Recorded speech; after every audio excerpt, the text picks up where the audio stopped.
The morning sun of 3 different stars painted the sky in colors that no human eye had evolved to see. Station Helix 7 floated in the space between worlds, a massive ring of metal and glass that served as home to the Galactic Coalition Academy. Here, young beings from across the galaxy came to train, to learn, and to prove themselves worthy of serving in the Coalition fleet. Park Doan stood near the back of the crowd, trying to make himself small. This was not easy when you were surrounded by aliens who ranged from 2 feet tall to nearly 10 feet in height. The testing hall was enormous, built to hold species of all sizes. And today, it was filled with nervous cadets waiting for the annual physical assessment to begin. Dohan was 23 years old. Born in the coastal city of Bizan North, he had black hair cut short in military style, and dark eyes that watched everything carefully. His body was lean and athletic, shaped by years of martial arts training and competitive gaming. But here, among the galaxy's finest, he felt ordinary. He felt small. Humanity had joined the Galactic Coalition only 12 years ago. In cosmic terms, this was nothing. The Valorians had been traveling between stars for 50,000 years. The insectoid Kreth had built empires when humans were still living in caves. Even the youngest species in the Coalition had been spacefaring for at least 1,000 years before Earth's first rocket left the atmosphere. Humans were the newcomers. The children. The primitives who had somehow stumbled into the stars. A hand touched Dohon's arm, and he turned to see Kang Yuna standing beside him. She was the only other human in this year's cadet class, a 21-year-old woman from Seoul with sharp intelligence in her eyes and a stubborn set to her jaw. They had become friends by necessity as much as choice. When you were the only 2 of your kind in a sea of aliens, you learned to stick together. Did you sleep at all last night? Yuna asked quietly. Doan shook his head. I kept thinking about what happens if we fail. We won't fail, Yuna said, but her voice lacked confidence. They both knew what failure meant. Humans already had the lowest scores in almost every physical category. Another poor showing would only confirm what many aliens already believed, that humanity did not belong here. A chime sounded through the hall, and all conversation stopped. The cadets arranged themselves into neat rows as instructor Velthan took the stage. Velthan was a Valorian, and like all his kind, he was beautiful in a way that was almost painful to look at. His body was made of living crystal, pale blue, and perfectly formed. Light passed through him and scattered into rainbows. When he moved, it was with a grace that made every other species look clumsy by comparison. The Valorians were the oldest and most respected species in the Coalition. They were also, in Dohan's experience, the most arrogant. Welcome to the physical assessment, Velthan announced.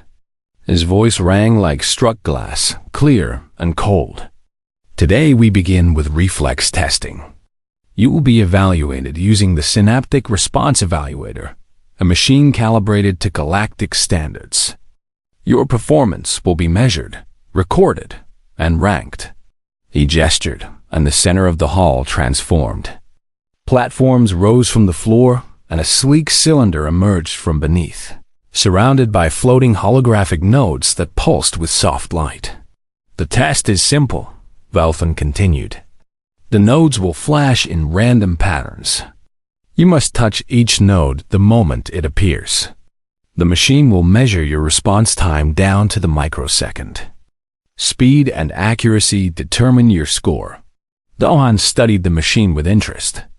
He had seen similar setups before, in the gaming centers back on Earth where he had spent his teenage years training for professional StarCraft competitions. Reaction time was everything in competitive gaming. A difference of 50 milliseconds could mean victory or defeat. But he had left that life behind when he joined the academy. Here, such skills seemed useless. What good was fast clicking when your classmates could fly, or see through walls, or survive in the vacuum of space? We will begin with the Valorians, Velthan announced. And Dohan thought he detected pride in the instructor's voice. The first Valorian cadet stepped forward. Her name was something unpronounceable, a series of chiming notes that human tongues could not replicate. She was smaller than Velthan, but moved with the same impossible grace. The test began. Duhan watched in amazement as the notes flashed and the Valorian's crystal hands moved to meet them. She was fast, faster than anything he had ever seen. Her arms seemed to blur as she touched node after node, never missing, never slowing. When she finished, Velthan announced her score with obvious satisfaction. 0.087 seconds average response time. Excellent. The other Valorians performed similarly, their scores clustering around the same incredible number. Then came the Krath, the insectoid species whose multiple limbs gave them advantages in tests like this. They scored around 0.12 seconds. Still impressive, but clearly inferior to the Valorians. The Delphians went next, aquatic beings testing in specialized water-filled suits. They managed 0.15 seconds. Then the Thornaki, the Velshan, the Krindori. Each species taking their turn, each scoring within the expected range for their kind. And then, finally, it was time for the humans. Cadet Kong, Velthan called. And something in his voice made Dohan's hands tighten into fists. It was not quite mockery, but it was close. Humanity's turn. Yuna walked to the testing platform with her head held high. Dohan admired her courage, even as he feared for her results. She took her position at the center of the node array and waited. The test began. Yuna was fast for a human. Her hands moved quickly, striking each node with determination. But compared to the Valorians, compared to even the slowest species that had gone before, she looked like she was moving through water. When she finished, Velthan did not bother to hide his amusement. 0.21 seconds. The slowest score of the day. Laughter rippled through the Valorian section. Not loud, not cruel, but present. The kind of laughter that said what everyone was thinking. That humans were slow. That humans were weak. That humans did not belong. Yuna returned to stand beside Dohan, her face carefully blank. But he could see the hurt in her eyes. Cadet Park, Velthan called. Humanity's second attempt. Let us hope you improve upon your species showing. Dohan did not respond to the insult. He simply walked forward, his step steady, his breathing calm. He had learned long ago that anger made you slow. Emotion made you sloppy. If he wanted to succeed, he needed to be empty, clear, focused. He stepped onto the platform and looked at the nodes surrounding him. They pulsed with soft light, waiting to flash, waiting to test him, waiting to prove what everyone already believed, that humans were not fast enough. Dohan closed his eyes and remembered his grandmother's voice, teaching him taekwondo in a small studio in Bizen. He remembered his coach screaming at him during gaming tournaments, demanding faster reactions. He remembered every moment of training, every hour of practice, every time someone had told him he was not good enough. He opened his eyes. Begin, he said. The first node flashed blue on his left side. Dohan's hand was already there, not moving toward it. Already there. His fingers touched the holographic surface before his conscious mind even registered the color. The second node flashed behind him. His body twisted, arm extending, contact made. The third node appeared above, and his hand shot upward like a striking snake. Something changed in the testing hall. The quiet murmuring stopped. The scattered laughter died. Every eye, every sensor, every alien organ of perception turned toward the human standing at the center of the machine, because something was wrong. Or something was very, very right. Dohan was not thinking anymore. He had entered that state he knew so well from his gaming days, the zone where thought and action became one. His grandmother had called it mushin, the mind without mind. His gaming coach had called it flow. Whatever the name, it was real, and Dohan was deep inside it now. The nodes began flashing faster. This was how the machine worked.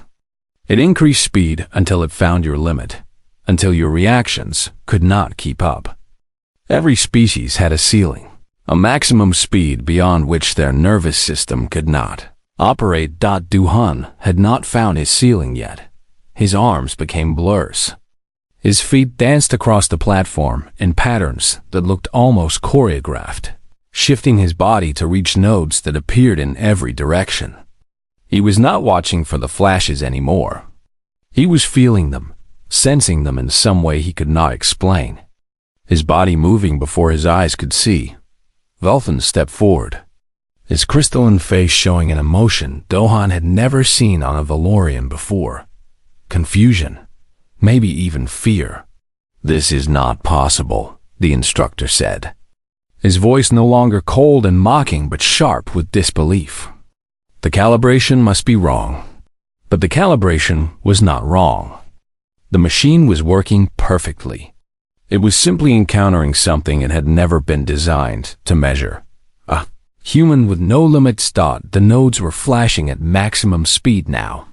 This was the fastest the synaptic response evaluator could operate, the speed designed to test the quickest known species in the galaxy.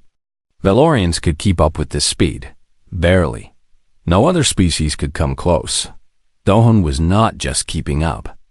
He was waiting for each flash, his hand arriving at the node with time to spare, like a cat watching a slow-moving mouse. Warning lights appeared on the machine's control panel. Velthan rushed to check the readings, his crystal fingers dancing over holographic displays. "The response time," he whispered. "It is below the measurement threshold. The machine cannot calculate accurately at this speed." In the crowd, Yuna had her hands pressed over her mouth. Her eyes were wet with tears she did not understand. She had known Dohan was fast.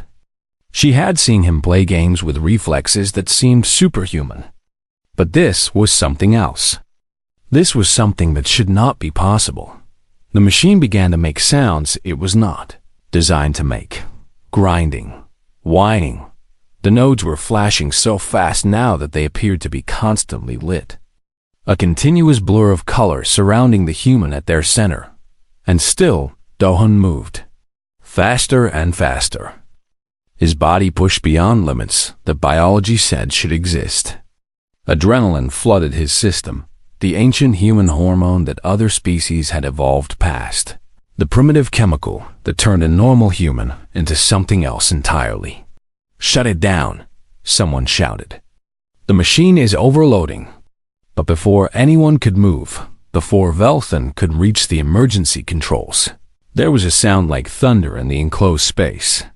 3 of the holographic emitters exploded in showers of sparks and fire. The node array collapsed. The synaptic response evaluator died with a scream of tortured electronics. Silence. Complete and total silence. Dohan stood at the center of the destroyed machine, his hands still raised in ready position. Small burns marked his fingers where he had touched the overloading emitters. His chest rose and fell with deep breaths as he came back from wherever his mind had gone. Slowly, he lowered his arms. He looked at the smoking remains of the evaluation system. He looked at Velthan, whose crystal body had gone pale with shock. He looked at the hundreds of alien cadets staring at him with expressions ranging from disbelief to terror. Was that fast enough? He asked quietly. No one answered. No one could answer. They were all too busy trying to understand what they had just witnessed. Velthan's hand shook as he accessed the machine's final recorded data.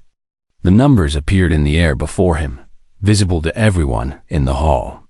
0.041 seconds, he read aloud.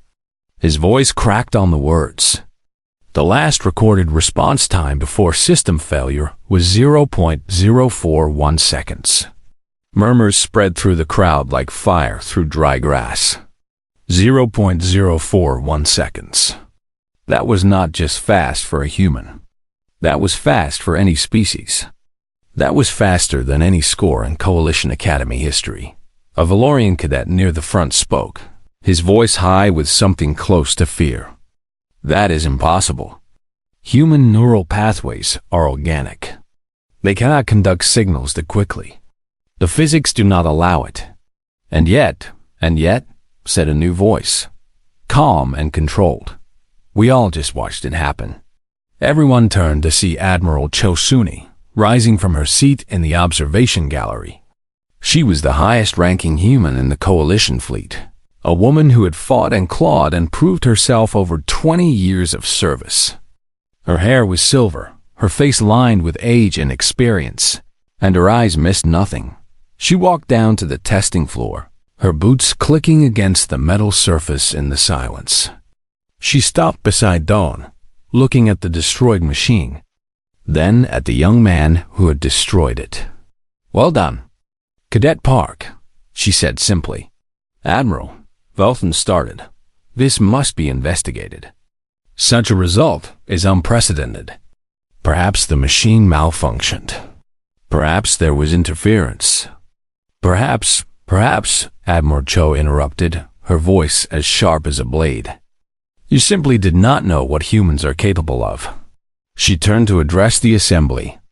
Her small human form somehow commanding attention from beings 3 times her size.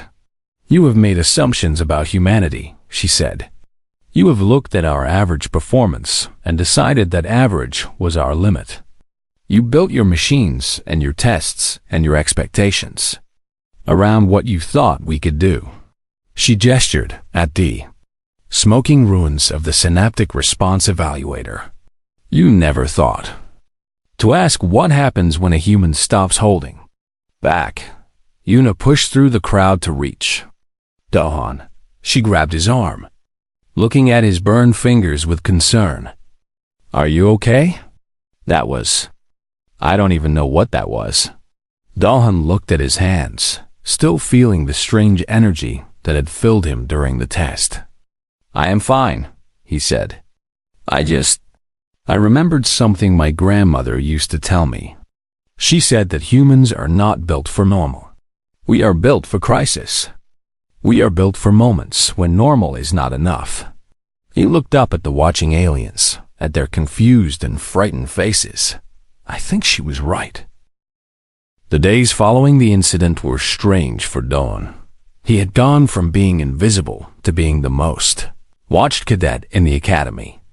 Aliens who had never looked at him before now stared openly in the corridors. Some looked curious. Some looked afraid. A few looked angry, as if his performance had been a personal insult. The physical assessment was postponed while the Synaptic Response Evaluator was rebuilt. Coalition scientists had arrived from 3 different star systems to study the machine's final recordings. They ran the data through every analysis program they had. The results were always the same .041 seconds, faster than any recorded score in galactic history. Dahan tried to continue his normal routine, but normal had changed. In combat training, his sparring partners now treated him differently. The Valorians who had once dismissed him as beneath their notice now watched his every move with calculating eyes. The Kreth, whose species processed information through collective consciousness, had apparently shared news of his performance across their entire network. Every Kreth on the station knew what he had done. On the 5th day after the test, Dahan received a summons to the Academy's medical wing. He found Admiral Cho waiting for him outside the examination room. They want to study you, she said without introduction. The scientists. They have questions about human biology that they think you can answer. Dahan felt uncomfortable with the idea. I am not special, Admiral. Any human could do what I did with proper training. That, Admiral Cho said with a thin smile, is exactly what makes it interesting. Come, let us educate the galaxy. The examination room was filled with equipment that Dahan did not recognize. Dr. M. Taiwu, the Academy's xenobiologist and one of the few other humans on the station, was coordinating the research. He was a thin man in his 50s with graying hair and the distracted look of someone whose mind was always solving problems. "Cadet Park," Dr. M said, waving him toward a scanning platform. "Thank you for agreeing to this. We have made some fascinating discoveries about human physiology, but we need more data to confirm our theories." "What kind of discoveries?" Dohan asked as he lay down on the platform. Dr. M's eyes lit up with scientific excitement. "We have been classifying humans incorrectly for the past 12 years. When humanity joined the coalition, our physical capabilities were tested and recorded. We were labeled as a generalist species, meaning we were adequate at everything but exceptional at nothing." "That sounds accurate," Dohan said. "Humans are not the strongest or the fastest or the most intelligent species in the galaxy. Under normal conditions, no," Dr. M agreed. "But that is the mistake we made. We only measured humans under normal conditions. We never measured what happens when a human is pushed beyond normal." The scanning equipment hummed to life, surrounding Dohan with soft blue light. Data began appearing on screens around the room, showing his heart rate, brain activity, hormone levels, and dozens of other metrics. "Your body contains systems that no other species in the coalition possesses," Dr. M continued. "Most advanced species evolved past such primitive mechanisms millions of years ago, but humans kept them. The fight or flight response, the adrenaline system, the ability to ignore pain and fear and physical limits when survival is at stake." He pulled up a comparison chart showing human physiology next to Valorian. A Valorian's body is elegant and efficient. Their crystal neural pathways conduct signals at consistent speed under all conditions. They cannot go faster because their biology does not allow variation. They are always at their maximum. "But humans are different," Dohan said, beginning to understand. "Humans are very different," Dr. M confirmed. "Under normal conditions, your neural signals travel at approximately 250 meters per second. But when your adrenaline system activates, that speed can nearly double. Your reaction time decreases. Your strength increases. Your sensitivity to pain decreases. You become, temporarily, a different kind of being." Admiral Cho stepped forward, her expression thoughtful. "Tell him about the muscle memory research." Dr. M nodded eagerly. "This is perhaps even more significant. Every other species in the coalition must consciously think about each action they take. Even the fastest species, like the Valorians, process each movement through their higher brain functions. But humans can train responses so thoroughly that they bypass conscious thought entirely. Muscle memory, Dohan said. That is what my grandmother called it. She said that you practice something 10,000 times so that you do not have to think about it 10,001. Exactly. Through repetitive training, humans can move neural pathways from the conscious brain to the more primitive reflex systems. This means your reactions do not have to travel to your higher brain at all. The signal goes from perception directly to action, cutting the processing time by nearly half. Yuna had entered the room during the explanation, listening with wide eyes. So, when Dohan was taking the test, he was not thinking about touching the notes. He could not have been, Dr. M said. Thinking would have been too slow. His body was reacting without conscious input, guided by years of training that had written the responses directly into his nervous system. Dohan sat up on the scanning platform, looking at his hands. They looked ordinary. Just human hands, with ordinary human fingers. But apparently, they contained capabilities that the galaxy had never suspected. Why did no one discover this before? He asked. Humans have been in the coalition for 12 years. Surely someone tested our limits. Admiral Cho's face darkened. No one bothered. When we joined the coalition, we were seen as a curiosity at best, a nuisance at worst. The evaluation teams measured our average capabilities and dismissed us. They assumed our average was our maximum because that is how it works for their own species. They never pushed us, Do-hun said. They never saw the need. We were already at the bottom of every ranking. Why bother looking for capabilities in a species that seemed so clearly inferior? There was bitterness in her voice, the accumulated frustration of decades spent fighting for respect that never came. Do-hun understood that bitterness. He had felt it himself every time an alien looked through him like he was not there. Dr. M coughed politely. There is one more discovery I should mention, perhaps the most important one. He pulled up new data on the screens, showing brain scans from multiple species. When we examined Cadet Park's neural activity during the test recordings, we found something unexpected. Most species show decreased brain function under stress. Their higher processes shut down, leaving only basic survival instincts. This makes them faster, but less intelligent. Humans are different? Yuna asked. Humans are opposite. Under stress, human brain activity actually increases. You do not become less intelligent when your adrenaline activates. You become more. Your perception expands. Your problem-solving speeds up. Your creativity enhances. He looked at Do-hun with something like awe. You were not just reacting faster during the test. You were thinking faster too, processing information at speeds that should not be possible for an organic brain. The machine did not just measure your reflexes. It measured a human mind operating at combat capacity.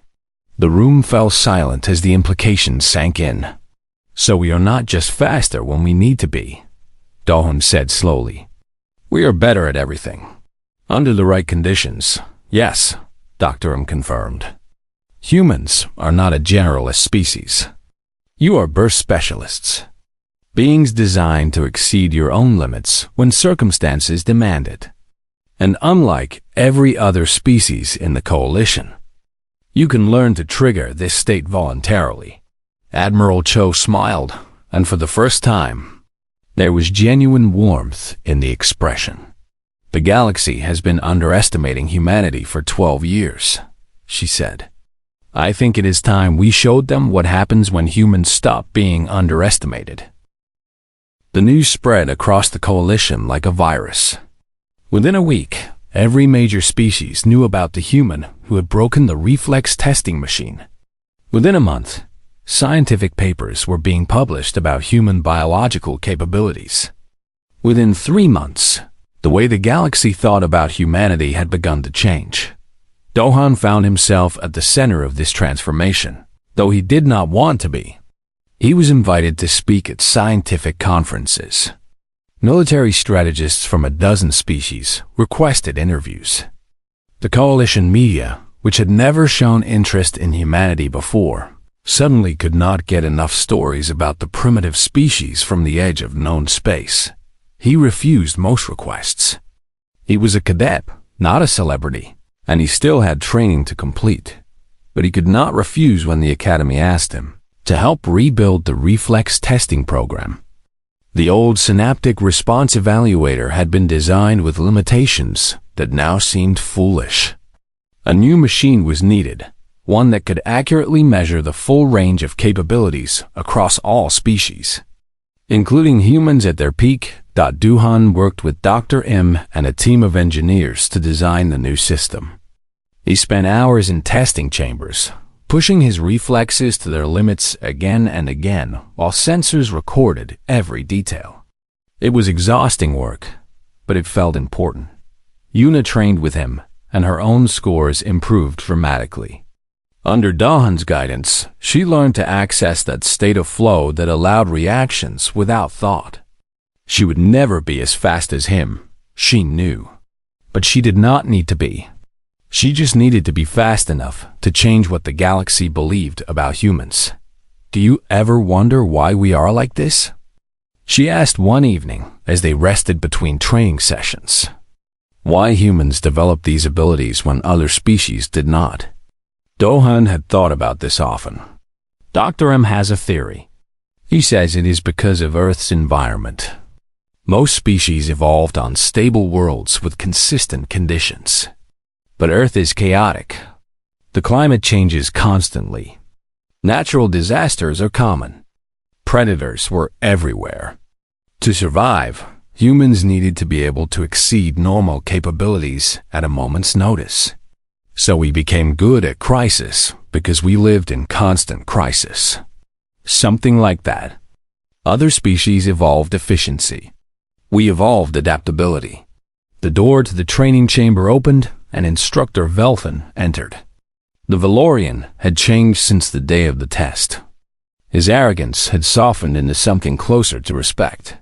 He still maintained his formal manner, but there was no more mockery in his voice when he spoke to humans. Cadet Park, Cadet Kang, may I speak with you?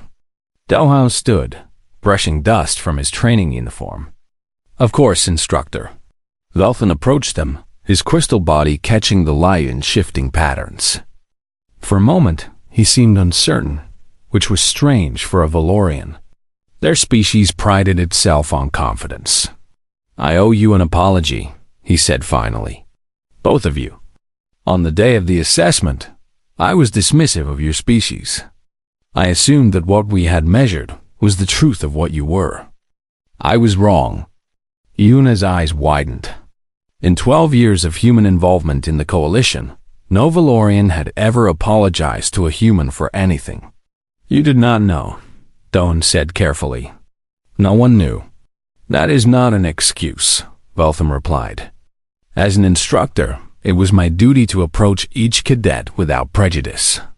I failed in that duty. Your performance did not just break a machine.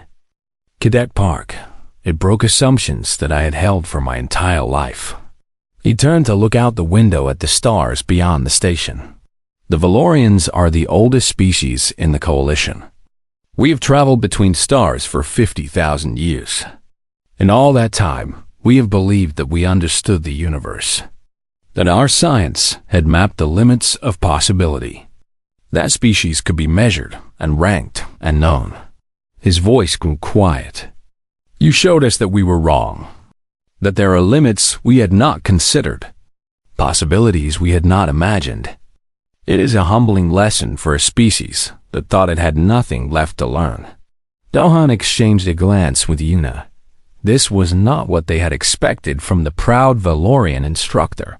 What will you do now? Yuna asked. I will teach, Velthan said. But I will teach differently. I will remember that every species, every individual, contains potential that cannot be measured until it is tested. I will remember that the moment someone exceeds your expectations is not a failure of reality, but a failure of imagination.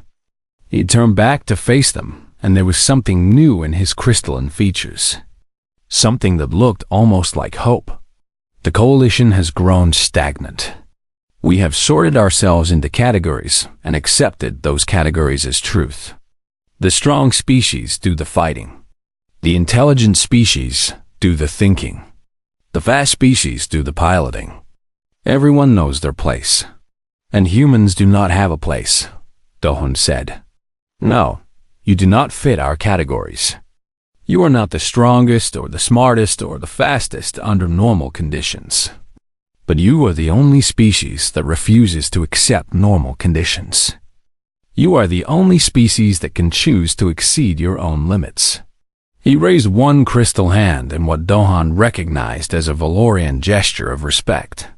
That makes you more valuable than any of us realized. Not because of what you are, but because of what you show us we could become. After Velthan left, Dohan and Yuna sat in silence for a long time. The stars turned slowly outside the window, ancient light from distant suns, and both of them thought about what the instructor had said. He is right, you know, Yuna said eventually. The Coalition has been doing the same things the same way for thousands of years. They have forgotten how to change, how to grow, how to become more than they are. And we have not forgotten, Dohan said, because we have only been trying to become more for a few hundred years. We are still learning what is possible. So, What do we do with that knowledge? Do-han thought about his grandmother, who had pushed him to train harder every day. He thought about his gaming coach, who had demanded perfection and never accepted excuses. He thought about every human who had ever refused to accept the limits others placed on them. We share it, he said, not just among humans, with everyone. We show them that limits are not walls. They are just lines that no one has crossed yet. Yuna smiled, and in that smile was the same determination that had driven humanity to climb down from trees, to cross oceans, to reach for the stars. Then, we better get back to training, she said. We have a lot of limits to break. They stood together and returned to the testing chamber. Outside, the galaxy continued its ancient dance, stars burning and dying and being born. But something had changed. Something small but significant. Humanity was no longer waiting to be accepted. Humanity was ready to lead. Graduation day arrived with all the ceremony the Coalition could provide. The Great Hall of Station Helix 7 had been transformed into a sea of banners and lights, representing every species that called the Academy home. Dignitaries from across the galaxy filled the observation galleries. Their attention focused on the young beings who would soon serve in the Coalition fleet. Do-han stood in line with his fellow graduates, wearing the formal uniform of a Coalition officer. The fabric felt strange against his skin, stiff and uncomfortable, nothing like the training clothes he had worn for the past 3 years. But today was not about comfort. Today was about accomplishment. He was graduating at the top of his class. This fact still felt unreal to him. When he had arrived at the academy, he had hoped merely to survive without embarrassing himself or his species. Now he held the highest combat aptitude scores in academy history, and his name would be recorded alongside the greatest warriors the Coalition had ever produced.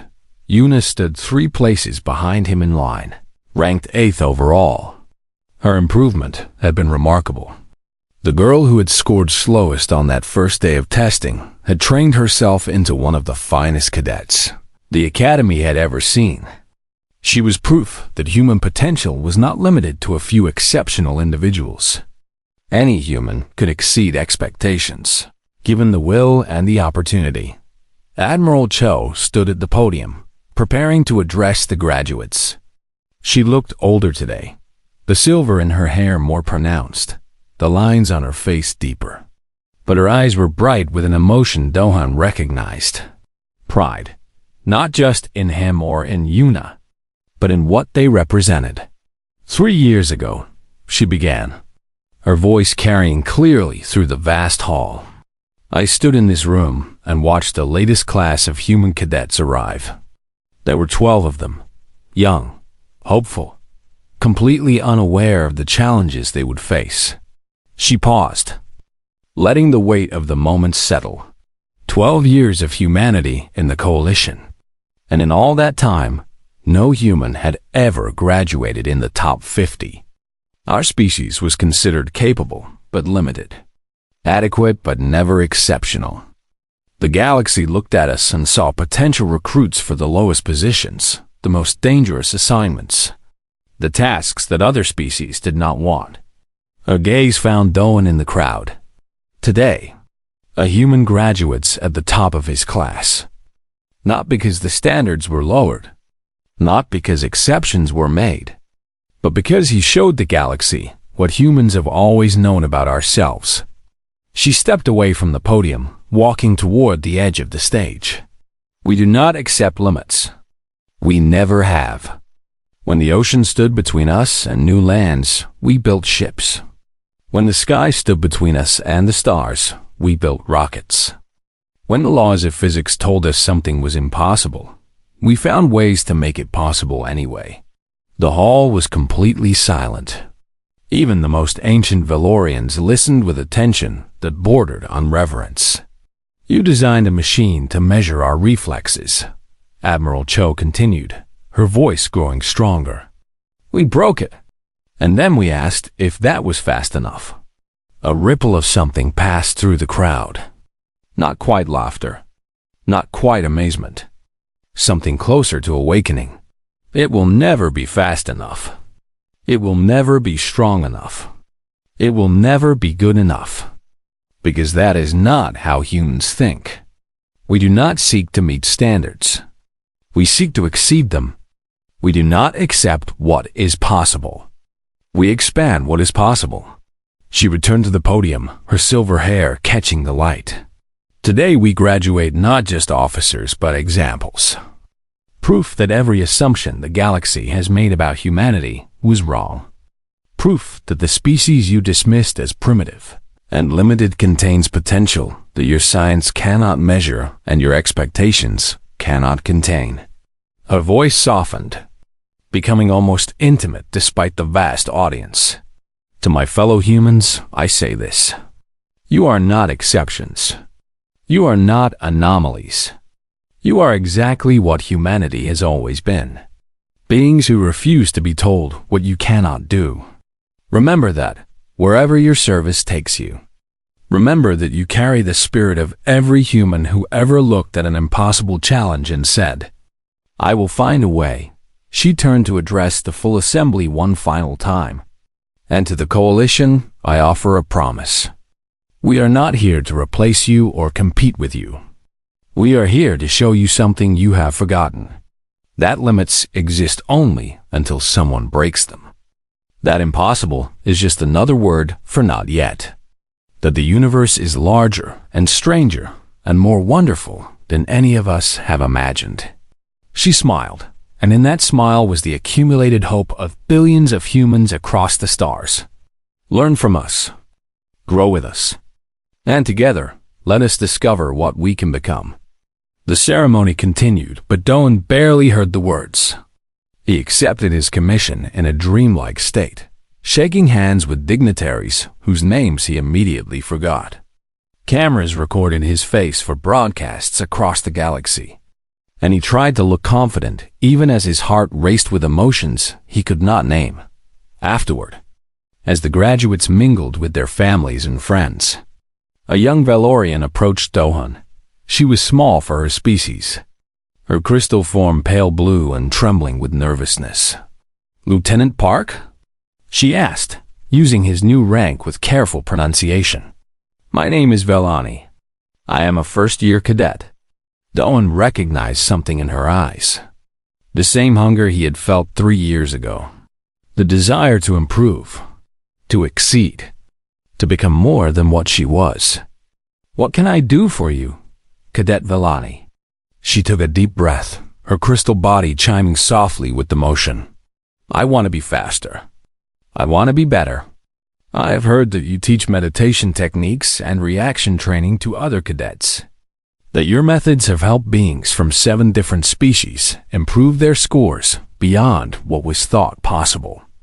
She looked down, suddenly shy. Would you teach me too? Dohan thought about everything that had happened. The mockery of that first day. The broken machine. The changed attitudes. The long journey from dismissed primitive to top graduate. And he thought about what Admiral Cho had said. That humanity was not here to compete, but to show others what was possible. Call me Dohan, he said, extending his hand in the human gesture of friendship. And yes, I would be honored to teach you. Velani's crystal face brightened, light refracting through her in patterns of joy. She reached out and took his hand, her smooth, cool fingers wrapping around his warm human flesh. It was a small moment. A simple gesture. But watching them, Yuna thought it might be the beginning of something larger. A new way for different species to relate to each other. Not as superiors and inferiors, but as teachers and students.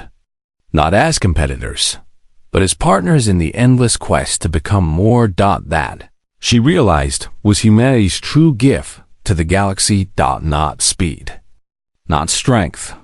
Not reflexes that could break machines. But the simple, powerful belief that everyone contained potential waiting to be unlocked. That limits were just lines waiting to be crossed.